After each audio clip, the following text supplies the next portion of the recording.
Makasih. Ibu-ibu, terutama yang janda, kalau ditelepon suaminya orang, jangan suaramu mendayu-dayu seperti tadi. Ini tadi bukan kencang, ini namanya syahdu. Suara begini yang kasih nafsu kita lagi-lagi. Assalamualaikum ibu. Waalaikumsalam. Bagaimana suaminya orang tidak tergoda? Lagi di mana ibu? Di rumah aja pak. Coba dong yang keras. Assalamualaikum. Waalaikumsalam. Lagi di mana ibu? Di rumah. Lagi ngapain? Apa kau tanya-tanya? Oh enggak, diteleponnya lagi kau besok. Ini waalaikumsalam. Caleda. Wih, ada juga Bugis di sini. Wih, boleh tahan ini bubuhan Bugis. Saya ke Banjarmasin banyak orang Bugis. Saya pergi Kota Baru banyak orang Bugis. Saya pergi Pagatan, bahasa Bugis orang di sana. Begitu saya masuk penjara banyak juga orang Bugis. Simpan dulu HP-mu bos. Dengar ceramah dulu. Woi, ibu, simpan dulu, simpan. Ibu-ibu yang pegang HP selama saya ceramah, saya doakan suaminya kawin lagi. Saya di Makassar bu, ada ibu-ibu, saya lagi ceramah, dia membelakang. Dalam hati saya, barusannya ada orang saya ceramah, dia belakangi saya. Ternyata dia ambil HP-nya, selfie. Dia belakangi, baru dia tulis di WhatsApp-nya, latar belakang das atlatif. Woi, saya dijadikan background. Selesai ceramah dia kejar lagi saya. Ini yang kasih repot kita bib sekarang. Kejar, Ustaz, boleh selfie. Terpasalah dilayani. Kalau enggak dia bilang kita sombong sampai mati. Sudah selfie dia bilang ulang Ustaz, kabur. Ulang lagi Ustaz, kabur Ustaz. Bukan HP kabur, mukamu yang kabur. Jadi bapak-bapak nanti kalau minta maaf sama istri, itu syaratnya. Jabat tangan, senyum, pandang matanya, sebut dosa. Jadi kalau suami minta maaf ibu, suruh sebut judulnya. Apa judulnya pak? Tiba-tiba minta maaf. Enggak enak, nanti kau ngamuk lagi. Bilang apa? Ustaz Dasat bilang harus sebut. Apa? Mohon maaf ibu. Dulu waktu saya tugas di Banjarmasin, saya hilaf. Ada perempuan mirip betul sama Pian. Maafkan saya selingkuh ibu. Dia bilang istrinya, enggak apa-apa pak, saya maafkan. Memang itulah manusia biasa, kadang-kala kita hilaf. Saya maafkan kau karena bulan lalu saya juga selingkuh.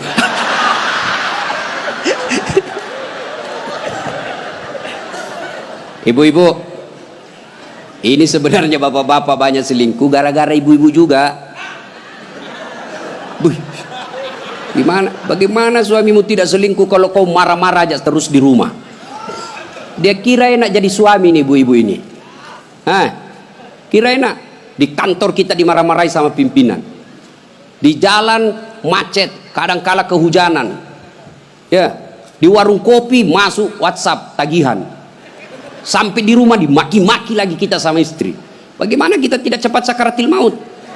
Ini perempuan sekarang seperti cuaca, susah ditebak perasaannya.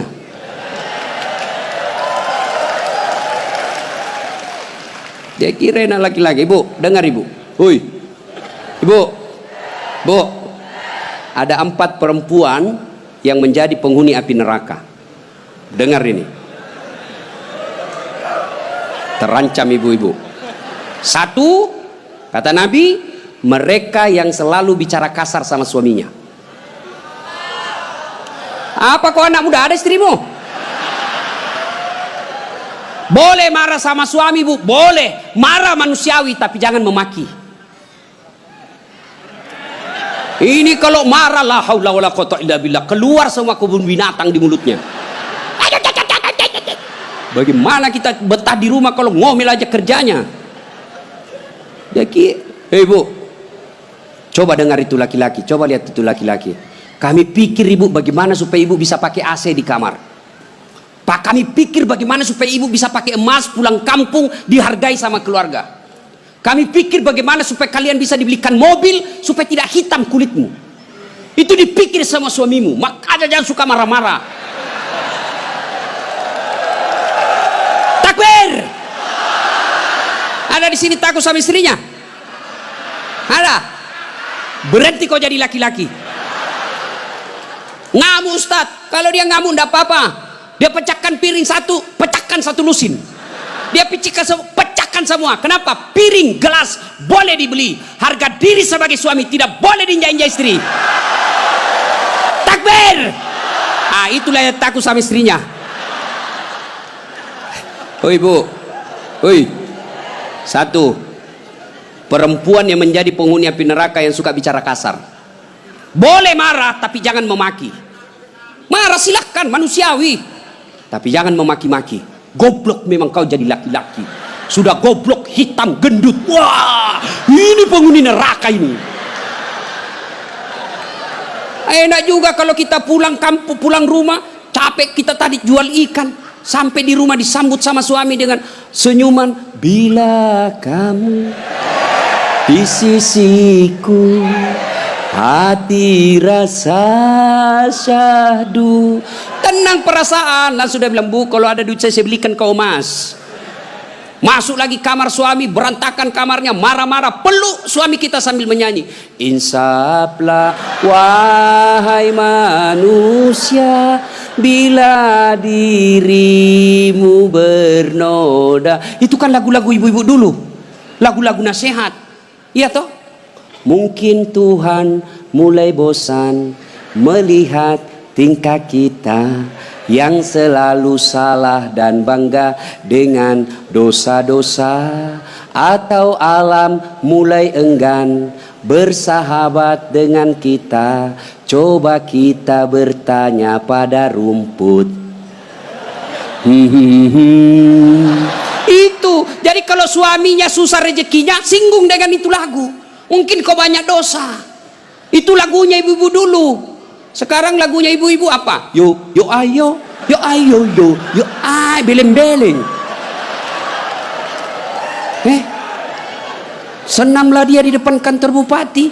Ibu-ibu di depan, bajunya sempit, roknya sempit. Bapak-bapak di belakang. Ibu-ibu di depan lah jadi pelatih. 1, 2, bapak-bapak di belakang. 3. Bagaimana enggak beleng-beleng semua ini?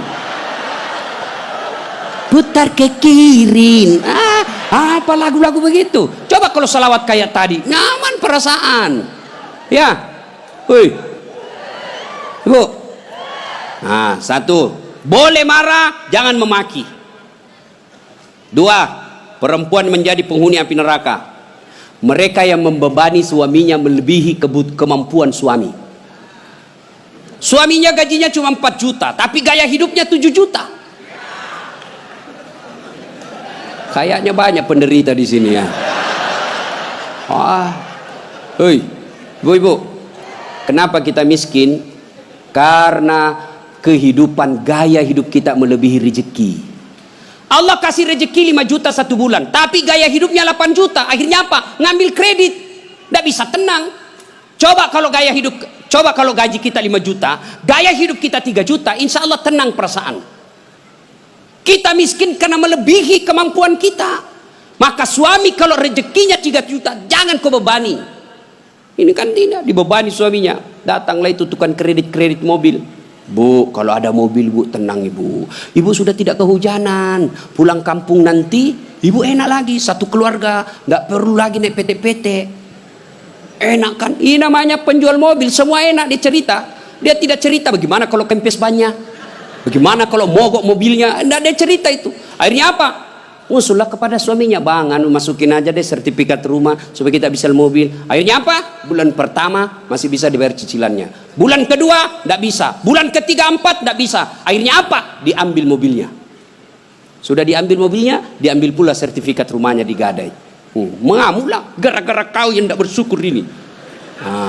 Maka jangan melebihi kemampuan suami. Ibu-ibu punya siku? Punya? Woi, punya siku? Coba gigit sikunya bu. Coba. Kalau ada yang bisa gigit sikunya, saya kasih hadiah. Coba, mana bisa? Nah, itulah orang yang memaksakan suaminya melebihi kemampuannya. Dan yang ketiga, kata Nabi, orang yang akan menjadi perempuan penghuni neraka, mereka yang mempertontonkan auratnya di depan lelaki. Bu, terutama ini akhwat cewek-cewek nih, mari kita kerjasama. Kami laki-laki jaga mata, tolong kalian perempuan jaga akhlak. Biar kami setengah mati jaga mata, kalian gentayangan di jalan, habis amal kami bos. Pastilah dilihat barang bagus. Dia bilang, dilihat, haram tidak dilihat, barang bagus, maka solak-solak kok bos. Ya. Yang keempat, orang yang akan menjadi perempuan penghuni api neraka, mereka yang tidak mendirikan sholat. Inilah perempuan memang paling banyak tidak mendirikan sholat. Kapan? Selesai haid. Haid 5 hari tambah bonus 2. Dia bilang suaminya, kenapa belum sholat sayang? Biasanya cuma 5 hari. Orang belum bersih, masih ada sedikit-sedikit. Dia bilang suaminya, bohong, apa bohong? Saya kasih lihat kau. Apa mau dikasih lihat? Ketawa baru kau yang begitu. Kapan lagi perempuan banyak tidak sholat? Kalau ada pengantin, mukanya dikira tembok, coklat, biru, krim, abu-abu, jilbabnya 3 lapis, kuning, coklat, jilbab sakaratil maut. Ibu bapak saudara-saudara sekalian ya. Jadi orang yang menyesal di akhirat kelak, mereka yang memutuskan persaudaraan. Maka sebentar ini kalau ada tetangga kita pernah kita sakiti, minta maaf lalu kembalikan barangnya orang. Pegawai-pegawai negeri yang pernah ngambil mesin komputer di kantor, kasih kembali bos. Ya? Dan itu kalau tidak dikembalikan, ketika kita di padang mahsyar, dipanggil kita satu-satu. Bayangkan, dari Adam sampai kiamat, kumpul berapa triliun manusia, dipanggillah kita satu-satu. Siapa dulu yang dipanggil? Nenek kita yang duluan mati? Tidak. Kakek kita yang duluan wafat? Tidak. Leluhur kita yang duluan wafat? Tidak. Lalu siapa dulu yang dipanggil? Nama-nama Islam dulu. Abdurrahman, Abdul Jabbar, Siti Fatimah, Aisyah, Mutmainnah, Das'at Latif. Itu dulu dipanggil. Cuncung di belakang kok bos. Dipanggil juga tapi mondri kok bos. Maka jangan berkata apa arti sebuah nama. Nama itu penting. Begitu pentingnya sebuah nama sehingga Nabi jelaskan ada 3 kewajiban orang tua kepada anaknya. 1 diantaranya memberi nama yang baik. Kenapa? Karena di akhirat digunakan ini nama. Nama-nama Islam dulu. Tony, Joni, Rudy, Ningsi, Nining. Dipanggil juga tapi di belakang bos. Habib Syekh, di depan. Das'at Latif nomor 2. Bayangkan. Dipanggillah kita. Orang bilang apa arti sebuah nama? Coba bayangkan kalau tidak ada semua nama di sini. Yang paling repot caleg. Pilih saya siapa? Anu siapa? Anu. Coba kalau ada, coba sebut nama. Orang sebut nama minimal 2 saya bisa tahu. 1 suku, 2 agamanya. Nama Margono. Biasanya Jawa. Itu. Nama Ambok Dalle. Anda mungkin Cina. Masa Ambok Dalle Cina? Pasti Bugis, ya kan? Nama. Yang kedua, nama adalah doa. Ketika nama anak kita Mutmainnah, orang yang memanggilnya wahai Mutmainnah, wahai kau jiwa yang tenang, berarti orang mendoakannya. Dan di akhirat dipakai kelak. Ustadz, bagaimana saya Ustadz? Sudah terlanjur namaku Ronaldo karena bapakku pecinta bola. Bagaimana caranya Ustadz? Ya Islamkan. Bagaimana cara mengislamkannya? Tambah Muhammad di depannya. Muhammad Abdul Ronaldo. Nggak nyambung Ustadz, biar nggak nyambung, yang penting selamat kok bos. Masih ingat almarhum presiden kita Soeharto? Sebelum beliau menunaikan ibadah haji, kan namanya cuma Soeharto. Setelah menunaikan ibadah haji, Raja Fat waktu itu sadar, wah menderita nih Pak Harto nanti kalau tidak diislamkan. Maka diislamkanlah namanya, ditambah di depannya Muhammad Soeharto. Ibu Tin juga ditambah di depannya Siti. Maka ibu-ibu yang sudah terlanjur namanya Islamkan. Harus rubah KTP? Tidak. Yang penting misal ulang tahun. Saudara-saudara sekalian, hari ini nama saya islamkan. Yang tadinya Desi Ratnasari, saya menambah di depannya Siti Desi Ratnasari. Yang ketawa serius orang ini. Nama penting. Dan pada saat itu ketika kita dipanggil satu-satu, wajah-wajah kita di padang mahsyar tidak lagi seperti ini. Ada yang mukanya seperti ular. Kata Nabi, siapa yang muka ular? Mereka yang suka menjilat-jilat. Ini di kantor bupati banyak begini. Ya Pak, siapa. Ada juga orang itu pegawai kayak ndak punya lagi harga diri di depan bupatinya. Ya Pak, terserah Bapak. Wah. Cemen lu men. Ya. Yang kedua kata Nabi, ada juga nanti yang mukanya seperti anjing. Siapa muka anjing ya Rasulullah? Beliau menjawab, mereka yang disogok dan menyogok. Nah, ini termasuk anggota DPR nanti yang terpilih karena nyogok. Ada begitu di sini? Ada? Nah, kau salah, kenapa kau pilih? Tapi kau larang, tapi kau bilang wane piro. Nah. Lalu kata Nabi, ada juga nanti yang mukanya seperti tikus. Ya Rasulullah, siapa muka tikus? Mereka yang suka mengambil barangnya orang. Nah, ini di sini ya, yang suka korupsi dan disuruh pikul itu hasil korupsinya. Saya kalau lihat itu orang korupsi 3 miliar, 10 miliar, setengah mati dia pikul nanti itu. Dia bilang, mahasiswaku 10 miliar uang dolar Singapura Ustaz itu dikantongi ji. Saya bilang, jangan kau bayangkan uang Singapura, uang koin. Apa? Uang koin 10 miliar, pikul kau itu. Nah. Ada juga kata Nabi yang nanti mukanya seperti kuda. Siapa muka kuda ya Rasulullah? Nabi menjelaskan, mereka yang suka mendahului imam ketika sholat berjamaah. Nah, ini anak muda ini yang banyak. Imam belum turun, dia sudah turun. Imam belum naik, dia sudah naik. Ditanya, kenapa kok cepat sekali? Dia bilang, ini orang tua Ustaz, sudah lowbat, saya masih full charge. Tidak boleh begitu bos. Ini juga imam kadangkala harus perhatikan. Ada juga kadangkala imam membalik-balik sunnah Rasul. Nabi jelaskan, kalau kau jadi imam, ringkaskan bacaan sholatmu. Ini baru jadi imam mau takbir aja sudah lama. Gaji itu muakkak mani bawan selesai. Ada juga yang begitu. Kata Nabi, ringkaskan bacaan sholatmu. Ringkas.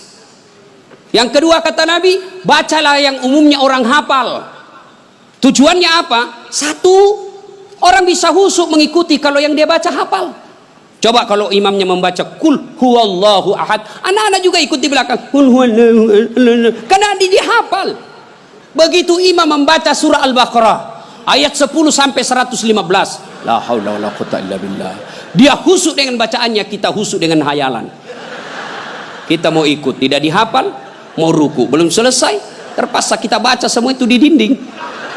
Keadaan keuangan masjid, pengeluaran, saldo, waduh, sudah dibaca satu tripleks, belum selesai bacanya imam, dibaca lagi kalender Persatuan Guru Republik Indonesia cabang Kabupaten Tanah Bumbu. Selesai lagi, belum selesai imam, dibaca lagi bajunya orang caleg DPR RI nomor urut 7 dari Partai Nasdem. Dibaca semua Pak. Siapa yang salah? Siapa salah? Imam. Makanya kata Nabi, baca yang umumnya orang hafal dan ringkaskan. Ada orang jadi imam, dites lah anak penghafal, kau jadi imam nak, mau didengar bacaanmu, jadi imam lah, hanya dia yang hafal. Begitu lagi sholat, tiba-tiba ada cicak jatuh, dikena telinganya, stres hilang hafalannya. Apa sambungannya ini? Oh, dia lupa betul, hening satu masjid. Tiba-tiba imam berkata, tolong bantu di belakang. Dia bilang di belakang, saya juga tidak tahu. Tiba-tiba berteriak, kalau begitu ya sudah, Allahu Akbar. Memangnya anggota DPR. Saya punya pengalaman ini Pak, waktu saya kecil di kampung SMP saya waktu itu, sholat asar lama sekali imam sujud. Kenapa lama betul ini imam sujud? Ada apa ini? Tiba-tiba ada kawan saya nakal, diangkat kepalanya, hilang imam. Ternyata yang ditunggu sudah keluar. Dia keluar dari pintu samping, kacau sholat. Selesai sholat ditanya, Pak Imam, kenapa kau tinggalkan kami? Dia bilang, saya kentut nak. Pak Imam, lain kali kalau kentut kasih bangkit dulu kepala supaya kami lihat kau keluar. Dia bilang, saya sengaja, malu saya kau lihat. Kacau sholat. Siapa yang salah? Siapa salah? Siapa salah? Imam. Makanya hati-hati milih imam. Ya, ada lagi kejadian ini waktu saya kuliah KKN. Belum jadi ustadz saya waktu itu. Ada kawan saya, dia pakai baju gamis. Wah, saya bilang pasti anak pesantren. Jadilah imam dia. Saya di belakang dua anak fakultas sastra. Begitu dia baca Al-Fatihah masih aman. Dia baca Al-Kafirun, dalam hati gue cari penyakit ini orang ini.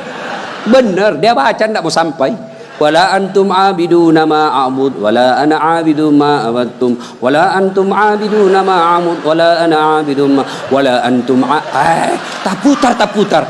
Temanku jengkel ini ada sastra, dia kenapa itu tak putar-putar? Lah sudah ini juga saya pikir. Kacau sholat. Makanya kalau imam salah, kacau jamaah kita. Makanya hati-hati milih imam. Kata Nabi, Milih imam itu tidak boleh sembarang.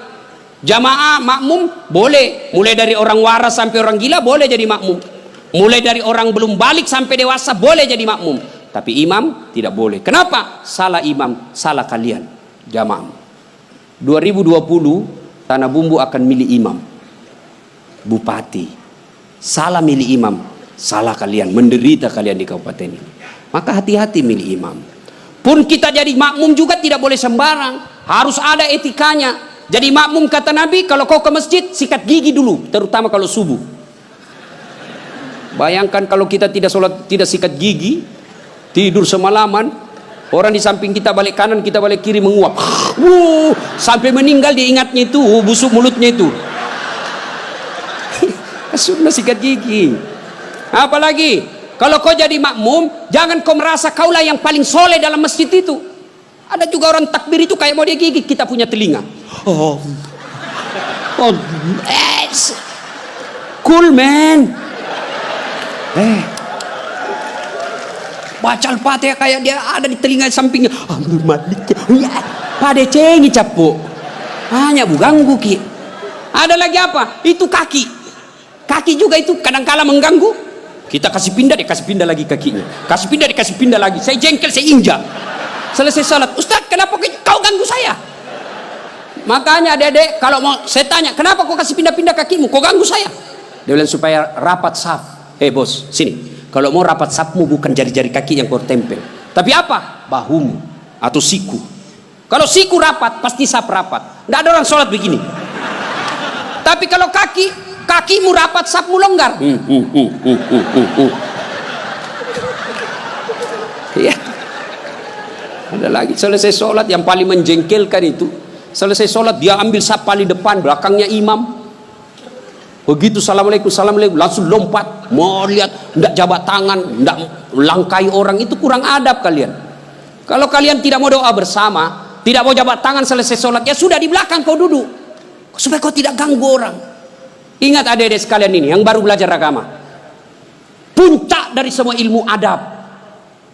Rasulullah ditanya, ya Rasulullah, untuk apa Rasul diutus ke muka bumi? Mencerdaskan kehidupan bangsa? Bukan. Mengangkat harkat dan martabat? Bukan. Apa? Liutammima makarimal akhlak, memperbaiki akhlak manusia. Ini kita berbeda mazhab, saling mengkafirkan, saling menghina. Zaman sekarang aja ini kita ribut-ribut sesama muslim. Dulu tahun 90-an kita kalau sholat subuh Allahu Akbar, di samping kita tidak kunut, dalam hati saja oh Muhammadiyah, selesai. Allahu Akbar, tidak kunut, Muhammadiyah berarti ini. Itu aja dia. Sekarang saya pun dimaki-maki di Facebook. Apa kau Ustaz bicara-bicara sunnah, baru kau tidak pelihara sunnah? Kenapa kau tuduh saya tidak pelihara sunnah? Buktinya kau tidak pelihara jenggot. Ya mau diapa kalau tidak mau tumbuh? Saya sudah kasih minyak, bib, tidak tumbuh-tumbuh. Malah marah istri saya, ini Ustaz kasih kotor-kotor bantal, kasih minyak nih Bu. Ya, nah saudara-saudara sekalian, ini golongan. Maka sebelum wafat minta maaflah orang-orang yang pernah kita sakiti. Kalau ada berkaitan dengan barang, kembalikan. Ibu-ibu yang pernah ngambil sendoknya orang ketika pengantin, kasih kembali. Karena ada juga itu ibu-ibu Columbus. Tahu Columbus? Kelompok ibu-ibu pembungkus. Kalau ada pengantin dia bungkus semua Yang ketiga, penyesalan kata Nabi, yaitu mereka yang tidak menjawab salat, azan salat ketika azan berkumandang.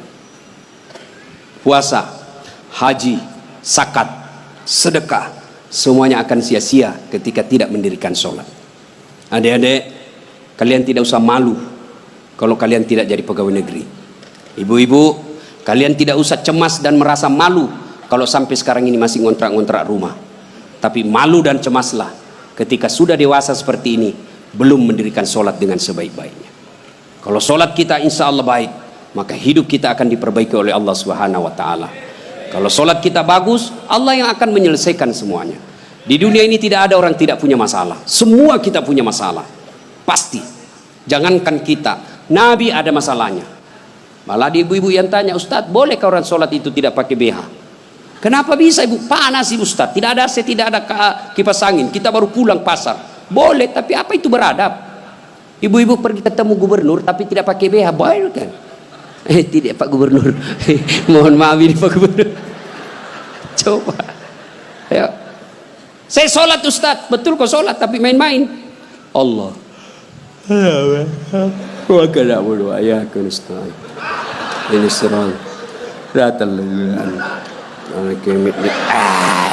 Siapa ngajar sholat begitu, bos? Ada juga orang sholat kayak ditiup angin. Ada lebih parah Allah. Siapa ajar ku sholat mak keju-keju? Jadi jangan heran ketika sudah 20 tahun sholat kok masalah kita tidak bisa lepas. Salah satu sebabnya kita sholat seada-adanya. Bapak saudara-saudara sekalian, tepat tanggal 12 Rabiul Awal tahun ke-11 Hijriah, Rasulullah sallallahu alaihi wasallam demam. Lalu Allah perintahkan kepada malaikat Jibril, Jibril, kau turun, panggil 3 malaikat, 2 malaikat, Israil, Israfil, Mikail. Kau turun 4 malaikat. Sampaikan kepada Muhammad, Allah perintahkan saya menjemputmu dengan catatan tanya dulu. Kalau dia sudah mau cabut nyawanya, kalau belum tunda sampai mau. Turun malaikat. Langit pertama, langit ke-7 masih berempat. Jibril, Mikail, Israil, Israfil. Langit ke-6 sampai ke-2 masih berempat. Di langit pertama Jibril berkata, malaikat pencabut nyawa, saya tidak bertugas. Kau saja yang turun, jemput Nabi Muhammad. Tapi kata malaikat pencabut nyawa, tapi selama ini kamu yang ketemu, kamu kan chase-nya, kamu sahabatnya. Kau turunlah. Saya tunggu kau saja di sini. Turun malaikat pencabut nyawa. Depan rumah Nabi ketuk pintu. Assalamualaikum warahmatullahi wabarakatuh ya Rasulullah. Nabi menjawab, Waalaikumsalam warahmatullahi wabarakatuh. Fatimah buka pintu. Bah, tidak ada orang. Kata Nabi, sudah ada di samping saya.